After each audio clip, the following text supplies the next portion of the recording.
All right, here we go again. I'm receiving blips that they're victim shaming.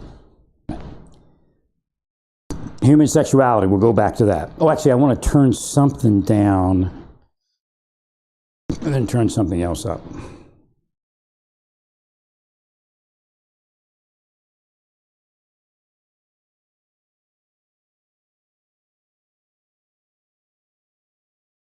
Okay, so I'm going to turn the volume down here somehow. Which one's gain? I guess this. Let's see how that works. The volume's up a little bit. The noise gate's working, but the volume's up a little bit. See if that works. Okay, so remember, let's go back to the beginning of this. It's a woman, a bait woman, no matter what they tell you, because they'll lie about when they get in the middle of it. Right. There's a bait woman, and then there's like at least 10 officers probably per location that are involved in the scam. It's a honeypot scam. They all get paid. It's like a honeypot scam. So the woman, if she turns you on, she gets paid more money. It's really what it is. Don't holier than thou. Don't believe they're holier than thou BS. Okay, they got like a honeypot scheme going on in that church, and it probably involves dirty cops and drug dealers and everything else. Now, the church may only talk to a dirty cop, but the dirty cop knows that the drug dealers and the sex traffickers are involved.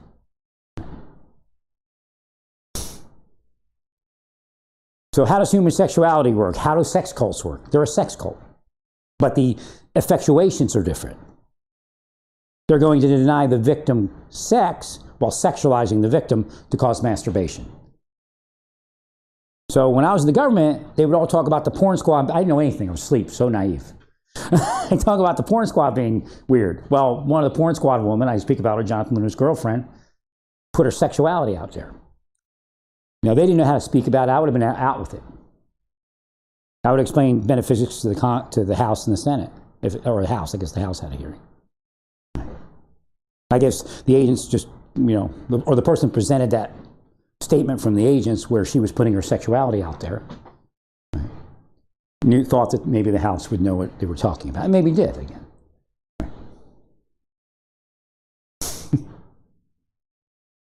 So her job was to turn me on and not allow any type of outlet for it. They'll tell you they were testing to see if I was a stalker. They weren't sure what I did. It's bullshit. That's the biggest scam. The fishing expedition is the biggest scam. Right. In fact, the Constitution allows no fishing expedition investigation, because essentially they're saying the psychology says, you say it's the psychology. That's why psychologists have denounced FBI psychology and at this point, Homeland Security psychology. It's bullshit. Like I said, if you take that same psychology, analyze their department and agency, they'd all lose their jobs. Because they're useless. I mean, they're just such deficient beings that they could not possibly hold down such a job. Right. I've been sexualized for like 35 years. It happened before 35 years. I can't be as sure.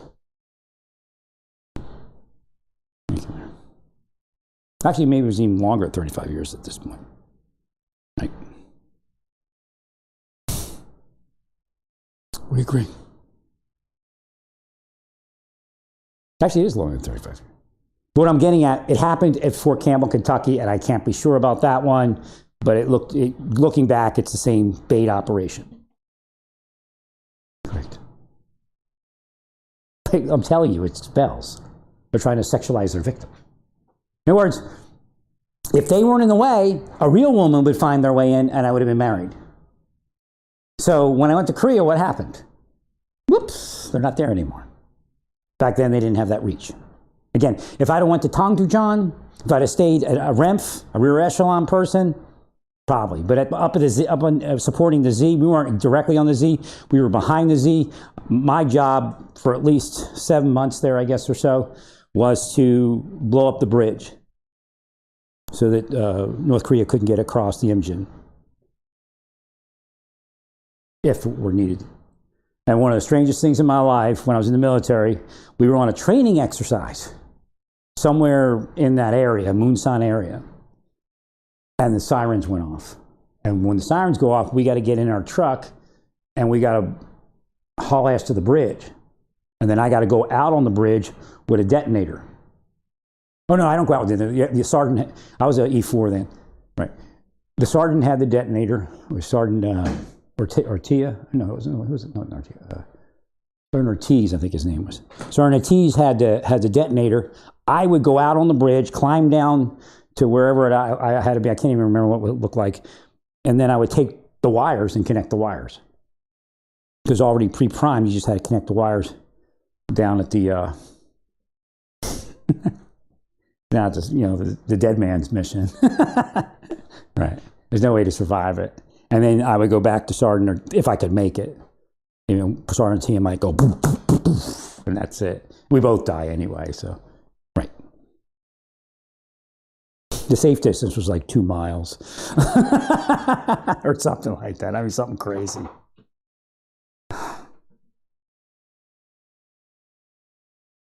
The dead man's mission. Because when we went on another, later on after that, we went on another training exercise, and they turned it, it was probably Team Spirit or something.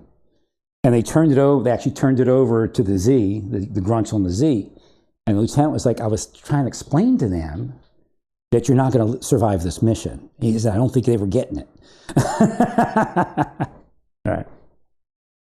No, that's probably the most revered mission in all of South Korea. Back when I was in. Now I think the Koreans control the bridge. We turned it over after I think, like right at the end when it was my responsibility or something. Right. So I was the last. I think I was. I can't say I was, but I think that's how it worked. I was the last American to be responsible for blowing up that bridge. Me and Sergeant, I think it was Sergeant. I don't think he left at that point. I think he was still there. Sergeant Ortiz. Sergeant Ortiz was either the last NCO or the next to last NCO. I think it was the last NCO. That was the most, in 2nd Infantry Division, DMZ, that was the most revered mission. But again, there was artillery, there was jets. There was no way to survive it. The bridge wouldn't survive, and the engineers wouldn't survive. Because there were jets, there's artillery. I think North Koreans knew. The artillery up there there was an island near the bridge, and they would zero in on the island. They were required to do it. I don't know what the frequency was, I can't remember, but you'd hear them. Poof, poof, because they had to be perfect. They had to get on that bridge and boom, and that would be it. Right. Now, I don't know if they would call, like if we were on the bridge, I guess they would. If the North Koreans were approaching the bridge and we were on the bridge setting it up to blow up, they would tell the aviation and artillery to hit the bridge, I'm sure of it. Right.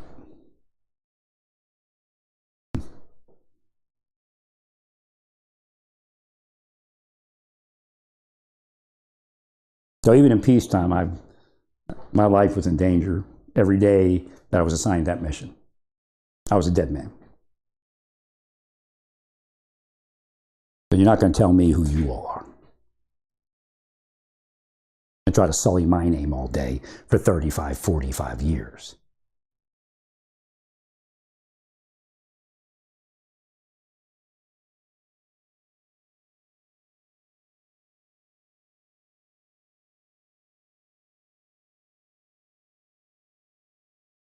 I'll get back to it. So they're all, I'll get back to what happened. So we get called to the bridge.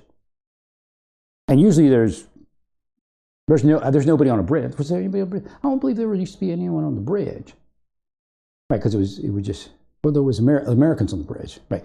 There were Americans on the bridge, I think. So I guess they would be dead too. I can't remember it because I don't remember the Americans on the bridge. But I guess somebody was controlling the bridge, right? Or maybe not. I don't remember. Maybe it was somebody off the bridge. But all I know, when we pulled up to the bridge from that field training exercise, there were Koreans in the booth. I don't know if they're North or South Koreans. So you know that feeling you get in your stomach, pit your stomach? I'm like, oh shit. Did they get this far? They got to cross the bridge. But here they had turned it over to the Koreans. Right. We were part of, they were redecking the bridge, and we were, what were we doing? I guess we were maintaining the sanctity of the demolition system while they were redecking the bridge.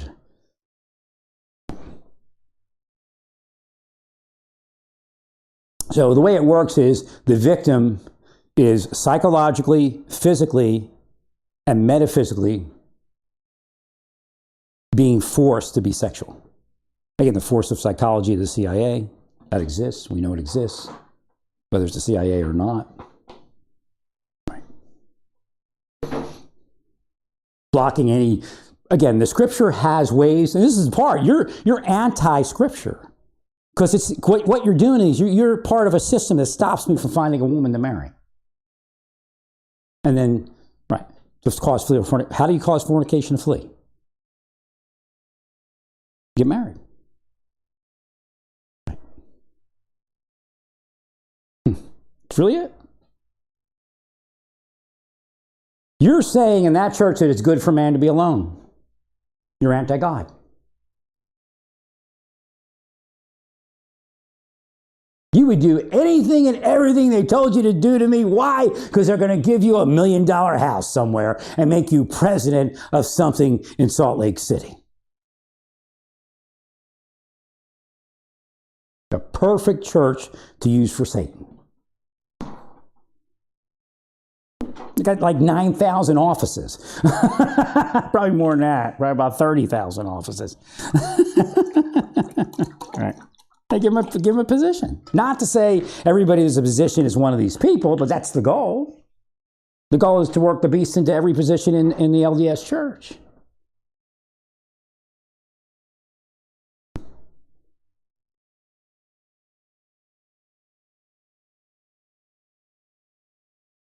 So again, they'll victim shame all day. And yeah, I told you already I went with a cam girl, but I was actually seriously trying to get married and they knew it.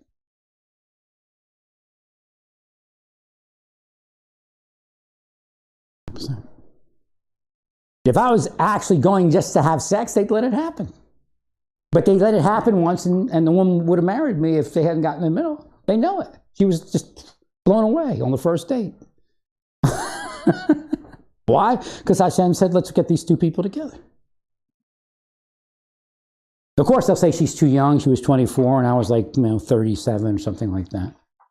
38, maybe. Right. But again, we see 70-year-old men marrying a 21-year-old student in their class because he's a professor at some university. And they're all millionaires. And nobody takes their money. So again, don't listen to the bullshit of Satan and be willfully ignorant because you just want to elevate and excel yourself and get your freak on. It's them getting their freak on. Their sexuality is to force somebody else to some sort of sexuality, just like Rainier in that sex cult. Their sexuality requires them to have sex with someone else, but their turn on is to play with somebody else's sexuality. I agree.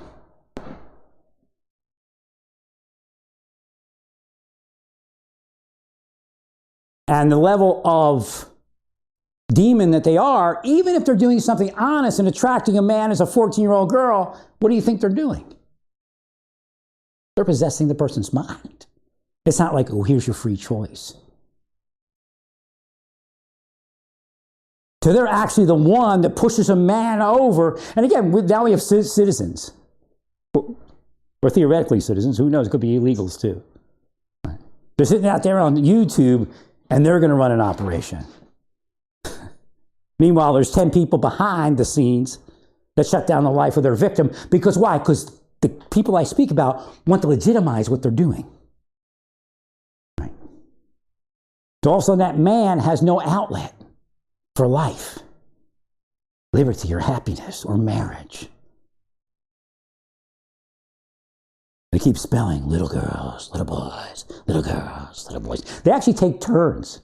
They have a whole rotation of what they will. That's not working with little boys. We'll try little girls. I mean, this is how evil they are. But they're saving us. We know they're saving us. No, they're not. That's where the country went. That's why you have the trouble with pedophilia.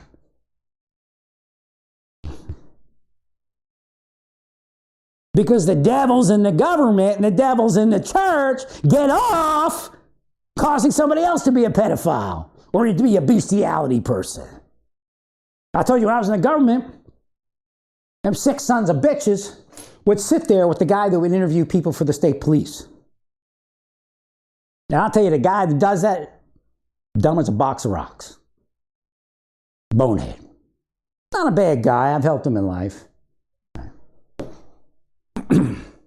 But they'd sit around and laugh about some candidate that couldn't pass the polygraph on a bestiality test or question.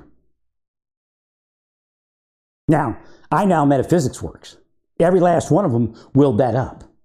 Even though it may have happened 20 years ago, 30 years ago, 10 years ago, they willed it up that day. Didn't know back then what was going on. I just thought that's bizarre. You're all sitting around laughing about bestiality.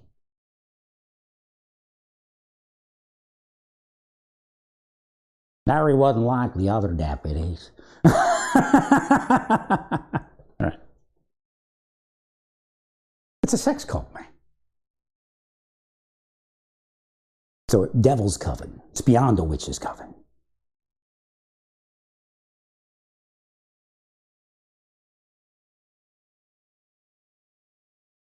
So instead of getting down on their knees and praying, like I really thought LDS people were spiritual. I'm a little bit off, but I thought they were really spiritual.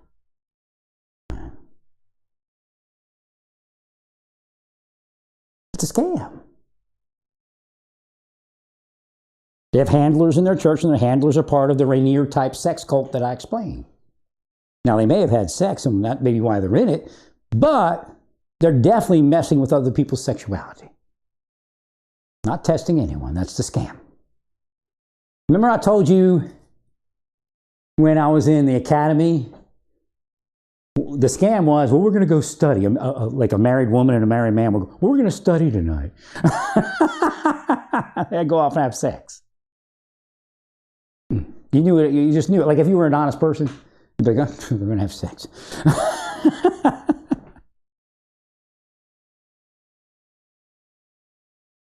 Right. Same thing. But it extends to the secret sex thing they do. Right. Like it's legitimate. Same kind of mindset. They learn how to lie in the academy about having sex, and they also lie about altering other people's sex. That's sexuality.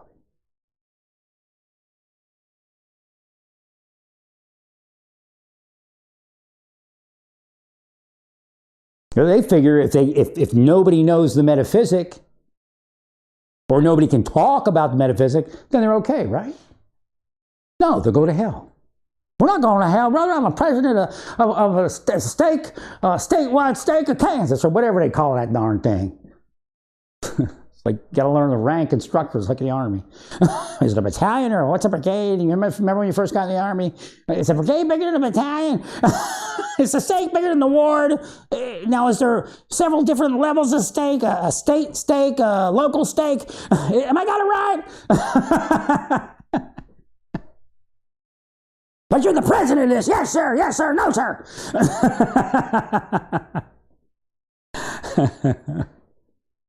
Well, we'll get your power back in check, all of you, so you don't sexualize people.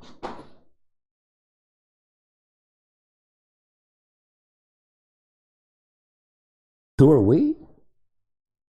We're, you don't want me to say it. They don't say it. We are the family of God. We are the heavenly host.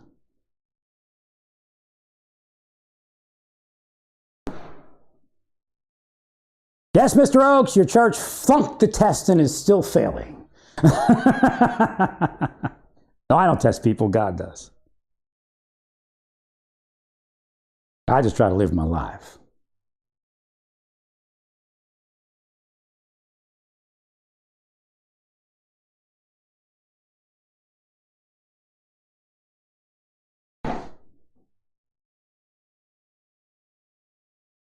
Do you really believe that God only has 7 eyes?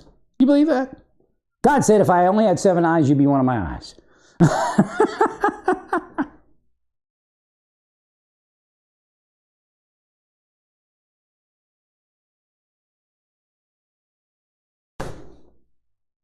And we walk to and fro across the earth.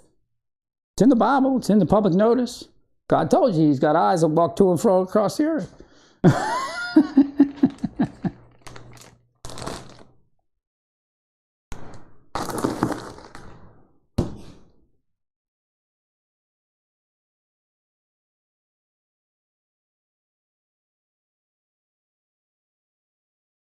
Well, it was a lot of money, isn't it? You're going to be famous now. Oh, don't worry about him. You'll be like the other deputy that couldn't even figure out how to handcuff people after 30 years in, and we made him a big inspector. Right.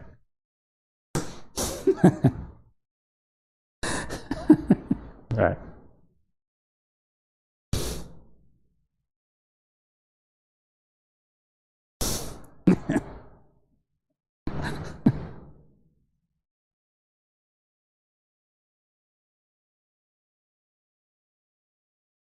Like when you're marshals, like, how does this work? I mean, I wasn't too worried because, I mean, I thought the pay was great as a GS-12. I had no problems with that the rest of my life. I mean, I'm going to have my step increases. That's plenty for me. I'm like, how's this work? All right, F up, move up. I think that's a fallacy. Be a devil, move up.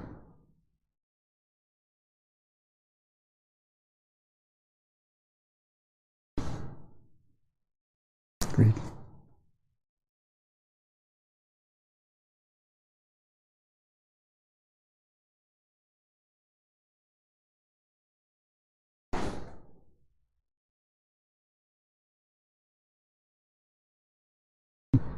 So what they do is they'll stress them out so that their protections will fail and they'll commit a crime in government and then they're in.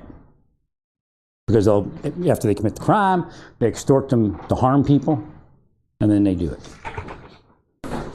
Now remember, you got to, I don't know what was said, I'll go back to that.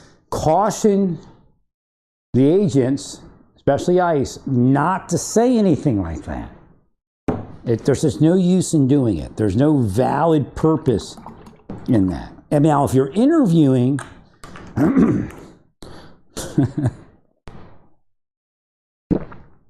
obviously you can go with some things. Now, your agent might say that. Say, look, I was interviewing the guy. Well, actually, you can't say that in an interview, can you? No, you can't. No, you can't say that. You can't tell somebody they don't have any rights. I don't know if you said it. Right. But you can't tell somebody, and again, maybe he meant it or she meant it in a different way, like, you don't have a right to not be detained. I mean, right. I mean, they do, and it's not a way to say it, right? Which means, we get to detain you, we get to take you in, we get to do this, we get to do that, right? And then, you get a lawyer, So again, they have rights, people have rights, immigrants have rights. Well, there's a thing called the courtroom. I got to explain it to him now. And when you get to the courtroom, if certain allegations are made and you made that statement, there's this thing called a jury. And that kind of statement will change the jury's opinion of you and your agency. And then the immigrant says, yes, I'll go back to Honduras as a millionaire. That's great. Right.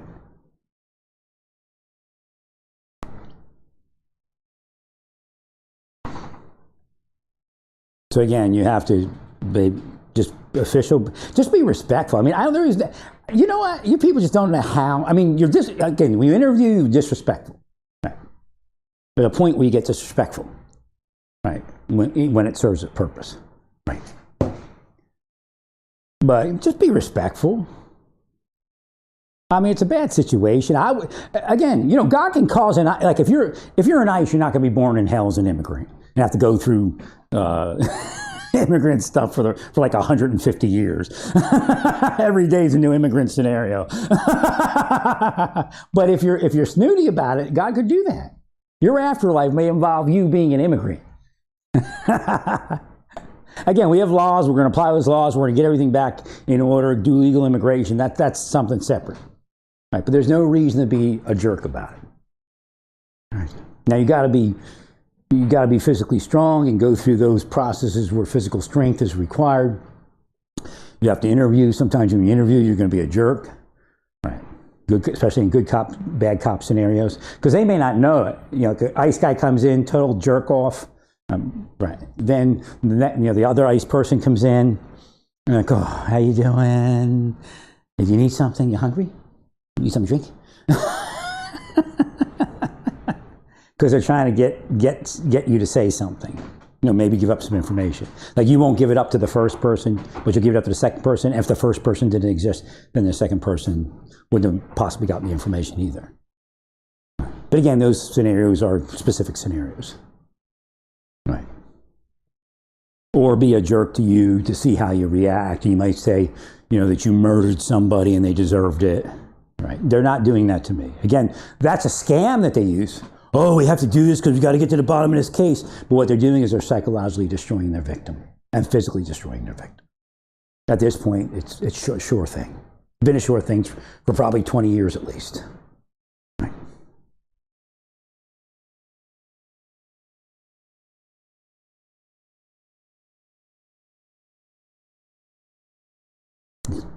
Anybody that's coming against my life is you know, this is just one of the additional things. Is doing it for Mueller, Comey, Brennan, Clapper, Tenet. Tenet and Mueller are thick as thieves. Best thing you can do with a presidential order is erase that medal in the name that has Tenet's name on it. Get rid of it. I'm telling you to do it. Because you're going to find information about him and Mueller being corrupt. You may have already found it. And then you can get rid of that medal.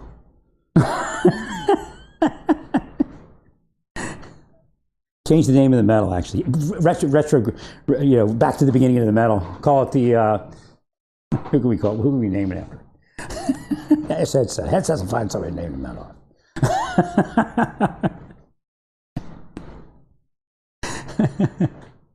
So Tenet's out there killing Americans, sexualizing Americans, and they made a medal after him. Can you imagine that? No, they used the whole. So this is what really brings into question the entire conflict as to whether it was just an exercise of CIA to destroy Americans. Now, I'm not telling you that they blew up the building, but they liked the ability to do what they did through CIA, FBI, private sector contractors, the church, infiltrated churches and mosques, and right.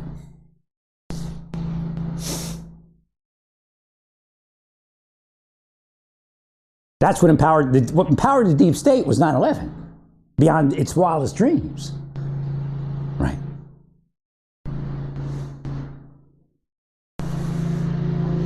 Thank you, Claire.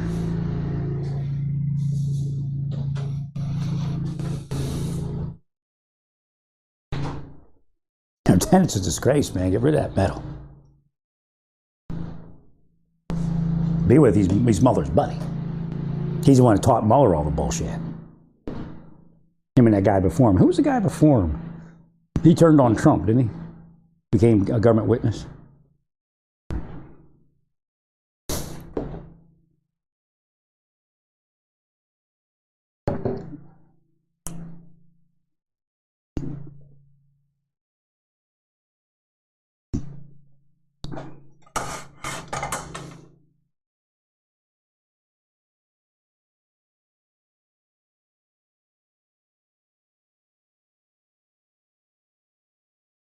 Long silence.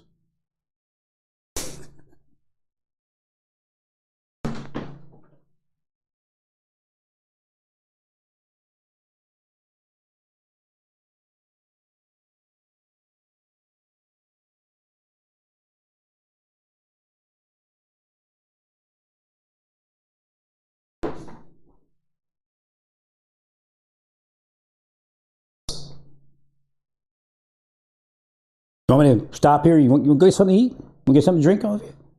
I'll stop here. I'll let you go get something to eat. Go ahead, get something to eat. Get something to drink. We'll start later. Take a break.